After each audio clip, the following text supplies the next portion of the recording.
வாழைப்பழம் இன்னும் பழுக்க வேண்டியது இருக்குது. காயாவே இருக்குது. அம்மா அது இன்னும் வளரவே இல்லைம்மா, சின்னதாக தான் இருக்குது. அதை போய் தொட்டு தொட்டு பார்த்து நிற்கிங்க பாரு. இதில் கூட வாழைப்பூ இல்லை. எல்லா வாழைப்பூவும் தனியாக அறுத்து விற்றுருவோம்ல. என்னடா தங்கச்சிங்களா ஊர்லேருந்து வரேன்னு சொன்னாங்களே, அந்த வாழைப்பூ வாழைப்பழம் எடுத்து வைக்கலாம், அதெல்லாம் கிடையாது. மொத்தத்தையும் அறுத்து விற்றுட்டாம்பளவுது.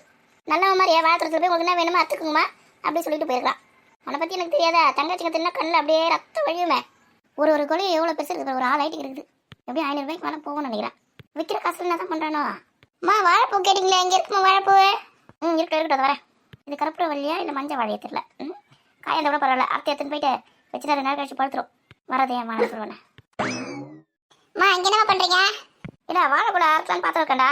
ஏற்கனவே இளநீர் வெட்ட சொன்னீங்க, வெட்டி அதை குடிக்காம எடுத்துன்னு போயிருக்கோம். அதையும் நிறுத்தின்னு போக முடியல. இல்லை வாழைப்பழம் வெட்டிங்கன்னா நான் வெட்டின்னு போவேன். இன்னும் யாரோட இளநீர் எடுத்தீங்க சொன்னது? நீங்கள் பாட்டு எல்லாரும் தண்ணியில் விளையாடிட்டு அதுக்கப்புறமா குடிக்கலாம், இல்லை நாளைக்கு குடிக்கலாம் அப்படின்னு சொல்லிட்டீங்க. அதுக்கு வேஸ்ட் போட்டு சொல்கிறீங்களா? அதை எடுத்துட்டு வந்து நினைக்கிறேன். கூறு கட்டோன்னே அங்கேயே இருந்துச்சுன்னு வச்சுக்கேன். அருண் வந்து வண்டியில் போட்டு எடுத்துன்னு வந்திருப்பான். உன்னை யாருக்கு சொந்த நான் சொன்னதே?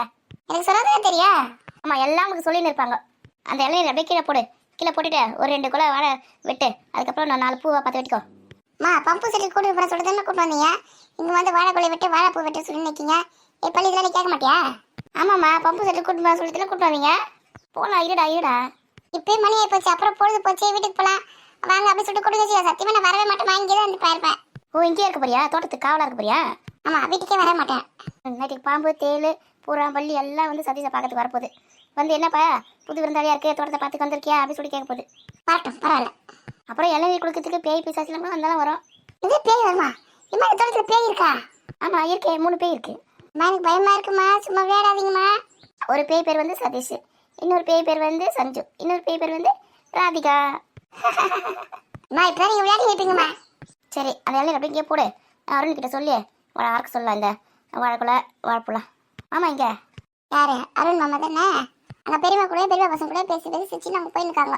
அவன் வேலையும் நம்ம கரெக்டாக இருக்கான். நீங்கள் தான் இங்கே வந்து காய் வாழைப்பத்துக்கிட்ட பேச்சு எடுத்துருக்கீங்க. எங்கள் அக்கா இருக்கு உசார். அது நான் எல்லாத்தையும் எடுத்துகிட்டு வந்தேன்னா அதாவது பங்கு மட்டும் கேட்டு வாங்கிக்கும். இதை பறிச்சிக்கணும், அதை இருக்கணும், அதெல்லாம் அது தெரியவே தெரியாது. பங்கு மட்டும் கரெக்டாக வாங்கிக்கும். சரி, இளநீர் போட்டு வா. நம்ம போய் பம்பு செட்டில் குளிச்சுட்டு வரும்போது வேணா பார்த்துக்கலாம். இப்போ சொன்னீங்களா, இது வாஸ்தவமான பேச்சு. பள்ளிக்கு தள்ளுறே. வாங்க போகலாம். சேச்சா இவங்களுக்கு மத்தியில் வாழறது ரொம்ப கஷ்டமா இருக்கு. இளநீரை விட்டு வாழைக்குள்ளையை விட்டு வாழைப்பூ விட்டுன்னு இதுதான் எங்கள் அப்பா இதை கூப்பிட்டு வர மாட்டேங்கிறாரு போல இருக்கு. நான் பம்பு செட்டுக்கு ஆசைப்பட்டு வந்து எங்கள் அம்மா கூட மாட்டி நிற்கேன். பாட்டி அப்பயே சொன்னாங்க, சொல்ல பற்றி கேட்டுருந்தானே உங்கள் அம்மா கூட போகாதரா. டேய் நல்லடா, இன்னும் தனியாக நின்று பேசினிருக்கேன். நான் சொந்த கதையை பேசினேக்கம்மா. என்ன தண்ணி பற்றியா சூப்பராக வருது. இப்போ தலையில நினைக்கக்கூடாது, கை காலு மூஞ்சி மட்டும் கழுவின்னு வாங்க போகலாம். ஏமா அதெல்லாம் முடியாது. ஃபுல்லாக தண்ணியில் உருண்டு பாருன்னு தான் வருவேன் நானே. இப்போ அப்புறம் சளி பிடிச்சி ஜுரம் வந்துச்சு சொல்லிட்டு ஸ்கூலுக்கு போகாமல் ஆட்டம் போட மட்டும் நினைக்க நினைக்காத. சளி பிடிச்சாலும் ஜுரம் வந்தாலும் ஸ்கூலுக்கு அனுப்பிச்சு தருவேன். அதெல்லாம் அப்புறம் பார்த்துக்கலாமா, இப்போ கொஞ்சம் தள்ளுங்க. இப்போதான் சொன்னேன் தலையில நினைக்கக்கூடாது, உடம்புல மட்டும் தான் தண்ணி பண்ணனேன். அது எப்படி விளையாடு சதீசனியே? ஏ அண்ணா நானுடா வா அண்ணா பக்கத்துல தண்ணியில் முடியா. ஏய் சூப்பர், ஜாலி. எங்கன்னா 2 அடங்குதுங்களா பாத்தியா? சொல்ற பத்தி கொஞ்சம் கூட கேட்க மாட்டேங்குது அதுதான். மேகம் கருக்குது சிக்கு சிக்கு சிக்கு, மின்னல் சிரிக்குது சிக்கு சிக்கு சிக்கு. 5 நிமிஷத்துல 2 பேரும் மேல வரணும். அதெல்லாம் முடியாதுமா. ஏன்னா கொஞ்சமா சொல்ற பத்தி கேக்குதுங்களா பாரு. தண்ணி நல்லா ஜில்லுன்னு இருக்கா? பெரியமா வாங்க பெரியமா, நம்ம கூட தண்ணி விடலாம். ஏமா நான் வரல, ட்ரெஸ் ஈரமாயிடும். வா, இவ்வளவு நேரம் எங்க போயிருந்தா? நான் எங்கடி போனேன்? கத்திரிக்காய் வெண்டைக்காய் இருந்ததுல எல்லாம் பெருசாயிடுச்சா பிஞ்சா இருக்கா பார்க்கறதுக்கு போனேன். எங்க ஒரு கத்திரிக்காய் ஒரு வெண்டைக்காய் கையில எல்லாம் பிஞ்சா இருக்குடி. பிஞ்சா இருக்கு, பூ விட்டு இப்பதான் பறிக்கிற மாதிரி எதுவும் இல்லை. ஆனா நீ ரொம்ப வேஸ்ட்டுக்கா, தண்டம் நீ. ஏண்டி பிஞ்சா இருக்கிறதே பிரச்சனை சொல்றியா? பிஞ்சு பூலா அதுலயே இருக்கும், தேடி பறிச்சு எடுத்துட்டு வரணும். கொஞ்சம் புத்தந்து நம்ம சமைக்கிற மாதிரிலாம் இருக்குமே, பார்த்து பிரச்சனை வந்து உடம்பு உணங்கி வேலை செய்ய மாட்டியா? நான் உடம்பு உணங்கி வேலை செய்ய மாட்டேனே. வேற நீயே போய் பாரு. ஆமா, நானே போய் பார்த்து நானே பிரச்சனை வந்து வைக்கிறேன். அதை பங்கு மட்டும் கேட்டுட்டு வந்துரு. இந்த வாழை தோட்டத்துக்கு போனால் அப்படிதான் வாழை குழலாம் பிஞ்சியா இருக்குது. ஒன்று கூட முத்தி இல்லை. என்ன ஞாபகத்தில் எங்கள் அண்ணன் வந்து வாழை அறுத்துக்கோ, வாழைக்குள்ள அறுத்துக்கோங்க, வாழைப்பழம் அறுத்துக்கோங்க, கத்திக்காய் அறுத்துக்கோ, வெண்டைக்காய் அறுத்துக்கோ சொன்னாங்க. இப்போ தான் எதுவுமே இல்லை. இன்னும் ஒரு வாரம் கழிச்சு வந்தேன்னு வச்சுக்கிண்டியா எல்லாம் நல்லா முத்தி போயிடுண்டி. ஆமா, ஒரு வாரம் வரைக்கும் வீட்டு வாசல் போவாத, இங்கேயே வைக்காது.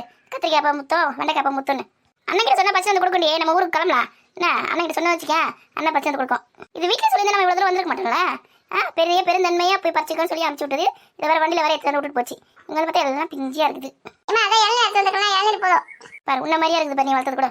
இந்த 10 ஏழு எடுத்து வச்சிங்கன்னா நாக்க வைக்குதா? எவ்வளோ இருந்தாலும் உனக்கு விடியா தெரியாண்ணா. இக்கா ஒரு விஷயத்தை கவனிச்சியா நீ? என்ன தெரியும், எனக்கு கவனிக்கவே இல்லையே. நீ எதை தான் ஒழுங்காக கவனிச்சிருக்கிற? இப்போ பாரு, இங்கே பின்னாடி பார்த்தியா, அது புதுசாக நெல் நாற்று நட்டு இருக்குது. ஆமா நீ பார்த்தண்டி. பார்த்தல இதுக்கு முன்னாடியே அறுவடை பண்ணிட்டு தான் உழுதுட்டு அதுக்கப்புறம் இந்த பயிர் பயிற்சிருக்கு. அப்போ இதுக்கு முன்னாடி அறுவடை பண்ண நெல்லுங்க அது வந்து அரிசி ஆக்கி கடையில் போட்டிருப்பாங்க, கொஞ்சம் அரிசி வீட்டுக்கு வச்சிருப்பாங்க. இது வரைக்கும் நம்மளுக்குன்னு ஒரு மூட்டை அரிசி கூட இன்னும் நம்ம வீட்டுக்கு வரல. இல்லையா அண்ணன் தான் நம்மளுக்கு வருஷத்துக்கு 6 மூட்டை அரிசி மூட்டை வந்து போட்டுது. அதை கணக்கு பண்ணி மீடியெல்லாம் கடையில் போட்டு காசு ஆக்கிடுவாங்க. இதை பற்றி ஒரு வார்த்தை கூட சொல்லவே இல்லை. கேட்டால் இப்போ தான் பயிர் போட்டிருக்கோம், இப்போ தான் நாற்று நட்டுருக்கோம் அப்படின்னு பேசுதுங்க. அறுவடை பண்ணி நெல்லை வந்து அரிசி ஆக்கி கடையில் போட்டிருக்குங்க. இது வரைக்கும் அதை பற்றி ஒரு வார்த்தை நம்ம அம்மாவை மூச்சு இல்லை, நம்ம அண்ணனை மூச்சு இல்லை. இனி எல்லா விஷயத்தையும் உங்கள்கிட்ட சொல்லியிருப்பாங்களா? உங்களுக்கு வேறு வேலை வெட்டி இல்லையா? நம்ம கிட்ட சொல்லாமல் வேறு யார்கிட்ட சொல்ல போகிறாங்க? அம்மாவுக்கு வேறு வேலை கிடையாது, எப்படி கற்றுக்குது? இந்த மாதிரியே பேசுறதுன்னு வச்சுக்கிட்டே சண்டை தண்டி வரும். சண்டை வரட்டும் தான் நானும் எதிர்பார்த்து நினைக்கிறேன். உங்ககிட்ட பேசியே புரிய வைக்க முடியாது. பசங்களா சீக்கிரம் குளிச்சுட்டு வாங்க, வீட்டுக்கு போகலாம். எதுக்கு போயிருவா? இப்போதான் நாங்கள் தலையில் நினைச்சிருக்கோம். 2 அக்கா எங்கே போனாங்க? நாங்கள் அந்த பொம்பு செட்டில் குளிச்சுன்னு இருக்காங்கடா. 2 பொம்பளை பசங்க அங்கே விட்டுட்டு என்ன பண்ணிருக்கா? திரும்பி பார்த்தா அந்த 8 பக்கம் தோற்று தான் இருக்கிறாங்க. விட்டுட்டேன், திரும்ப வந்துட்டேன். அருண் எங்கே போனா? அருண் வந்து அண்ணன் ஃபோன் பண்ணிச்சுன்னே போயிருக்கிறான் மார்க்கெட்டுக்கு. இதை வாழை தர ஆர்டர் வந்துருக்குதான். ஆனால் ஏதோ அட்ரஸில் எழுதணுமா, ஆர்டர் எடுக்கணுமா, அதுக்காக போயிருக்கான். அவங்க வேலை கேட்டால் தான் பார்த்துருக்காங்க. நம்ம தான் வேலை வெட்டி இல்லாமல் சுற்றி இருக்கோம்னு நினைக்கிறேன். சரி வீட்டுக்காரங்க இருக்கான்னு கேட்டியா? வீட்டுக்காரங்க கேட்டியா? வேலை முடிச்சுன்னா சீக்கிரமாக சொன்னி அவங்களா நடிக்க வந்து சாப்பிட்டுக்கலாம், ஹோட்டலில் சாப்பிடாதீங்க சொன்னியா? சொல்லணுடி, இன்னும் ஃபோன் பண்ணலடி. இங்கே சிக்னலே சரியா வரல, ஃபோன் பண்ணலாம் பார்த்தா. சரி ஃபோன் பண்ணி சொல்லிவிடு. இல்லை ஹோட்டலில் கிட்ட சாப்பிட்டு வர போதுங்க. அதான் 100-200 செலவாகும். ஏண்டே சாப்பிட்டு வரட்ட மாதிரியே இன்னைக்காக சாப்பாடு சாப்பிட்டா 100-200 செலவு ஆகி போகுது. அப்படியே அழுகுறேன். அக்கா இங்கே தான் வந்து கறி மீன் எல்லாம் செஞ்சு வச்சிருக்காங்களே, இங்கே வந்து சாப்பிட்டோம். அதை விட்டு பரோட்டோ கிரோட்டோ எது ஹோட்டல் வாங்கி சாப்பிட்டுன்னு வயிறு புண்ணாங்க எனக்கு பண்ணேன். நீ சொல்கிறது சரிதான். அன்னி மீன் குழம்பு சூப்பராக வச்சிருந்ததுல, மீன் ஒரு கூட நல்லா இருந்தது. ஆமாம் நீ தான் வச்சுக்கணும். ஒரு உப்பு கிடையாது, ஒரு காரம் கிடையாது, சல்லுன்னு இருந்தது. பத்திய சோரட்டம். பத்திய சோறு மாதிரி இருந்தால் 5 தட்டு போட்டு சாப்பிட்டீங்களா? கண்ணு வைக்காது, நானே கொஞ்சமாக தான் சாப்பிட்டுருக்கேன். மனசு வந்து யாரையும் பாராட்ட மாட்டாடியம்மா. இவா பாராட்டணும் வச்சுக்கா தலைக்கு அதிகமாக போயிடும். அதனால யாரையும் பாராட்டக்கூடாது, குறை சொல்லி நீ தான் இருக்கணும். அப்படியே அப்போ நீ சமைக்கிற சமையலையா குறை சொல்லி நீ தான் இருப்ப. சதீஷ் என்ன சதீஷ்? ஆமாம் பேருவா கரெக்டாக சொன்னீங்க. வசத்தை பற்றி வச்சிருக்கேன். நீ என்ன நினச்சிருக்கிற? எல்லாமே அண்ணி சமைச்சு நினச்சினிக்க. அந்த அண்ணி ஒன்றும் சமைக்கல, அம்மா தான் சமைச்சிருக்குது. அப்படி அம்மா தான் சமைச்சிருக்கா. எனக்கும் சந்தேகமாக தான் இருந்தது. இது கொஞ்சம் இங்கே சாப்பிட்ட மாதிரி இருக்கே இந்த டேஸ்ட் அப்படின்னு. பரவாயில்ல அம்மா சமைச்சிருக்கா. ஆமாம் அப்படியே பல்ல காட்டு. வயசான காலத்தில் வயசானவங்கள சமைக்க சொல்லிட்டு அது என்ன பண்ணியிருந்தது தெரியல. ஏன் அப்படி எங்கள் அம்மா வேலை வாங்குற அப்படின்னு சொல்லி கேட்காம பல்ல காமிச்சு நின்றுரு. இவ்வளோ ஒருத்தர் யார் மாட்டவா சண்டை போடுவான்னு திருப்பாமா. இப்போ பாரு காது உள்ள தண்ணி போச்சுன்னு வச்சுக்கியா, அப்போ காது வலிக்கும் தலை வலிக்கும். ஒழுங்காக குளிச்சது போது எழுந்து வாங்க மேலே ஒரே ஒரு நிமிஷம் மட்டும்மா. சஞ்சு ஒழுங்காக எழுந்து வா. இது வரமா ஒரு 5 நிமிஷமா. நம்ம கூட சின்ன வயசுல இந்த மாதிரி தான் விளையாடி இருக்கோம்ல. நம்ம இந்த மாதிரி தான் பம்பு செட்லேருந்து வர தண்ணியில் விளையாடணுமா, கிணத்துல குதிச்சு நல்ல நீச்சல் வச்சு ஜாலியாக என்ஜாய் பண்ணியிருக்கோம். இந்த மாதிரி பம்பு செட்டில் வர தண்ணி எப்போ நம்ம குளிச்சிருக்கோம். நம்ம கிணத்துல அப்படியே குதிச்சு நீச்சல் வச்சு போய் குளிக்கிறது எவ்வளோ சந்தோஷமாக இருக்கும்ல அந்த காலத்தில், மறக்கவே முடியாது. இப்போ தான் கிணத்துல தண்ணி இல்லை சொல்லிட்டு மோட்டர் போட்டு வச்சுக்கிறாங்க, பம்பு செட்டு மோட்டர். அந்த கிணத்து தண்ணி ஏதோ பால் மாதிரி இருக்கும். அப்படியே குளிக்கும் போது அதை அப்படியே குடிச்சிடுவேன் நான் கூட தான் குடிச்சிடுவேன். அப்படியே சுத்தமாக இருக்கும்ல அப்படியே. ஆமாம் அப்போ கூட நம்ம அண்ணன் வந்து திட்டம், எதுக்கு கிணத்துலலாம் குச்சிங்க சொல்லிட்டு. நமக்குலாம் நீச்சல் தெரியும், நமக்கு பசங்களுக்குலாம் நீச்சலே தெரிய மாட்டேங்குது. எங்கன்னா குளத்துல எங்கன்னா ஏரியில் தண்ணியில் எதுவுமே விளையாட விட்டு நம்ம கற்று தரணும். எங்கே சொல்லியே தரல பசங்களுக்கு வேண்டுன்னு. முதல்ல உங்களுக்கு எந்த ஒரு ஏரியில் குளத்துலலாம் தண்ணி இருக்குதா சொல்லி தரத்துக்கு? அதுவும் வாஸ்தவம் தான். இப்போ நீச்சல் குளம்லாம் இருக்குதாண்டி, அங்கெல்லாம் பிடிச்ச காசு கொடுத்து 1 மணி நேரத்துக்கு இவ்வளோ காசு சொல்லிட்டு வாங்குறாங்க. அந்த நீச்சல் குளத்தில் போயிட்டு நம்ம நீச்சல் கற்றுக்கலாம். பசங்களை வேணா அங்கே கூட்டு போகலாமா?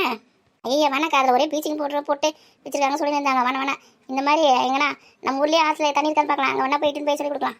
அதுவும் சரிதான், பீச்சிங் போடுறது வேணாம். ஆனால் இந்த காலத்து பசங்க சொல்லி கொடுத்தா டக்குன்னு புரிஞ்சுக்க முடியும். நமக்கு மட்டும் யாரும் சொல்லி கொடுத்தாங்கன்னா நம்ம மனநல நீச்சல் இதை பார்த்து நம்ம கற்றுக்கணும். அந்த மாதிரி பசங்களை கற்றுக்க வச்சுக்கலாம்.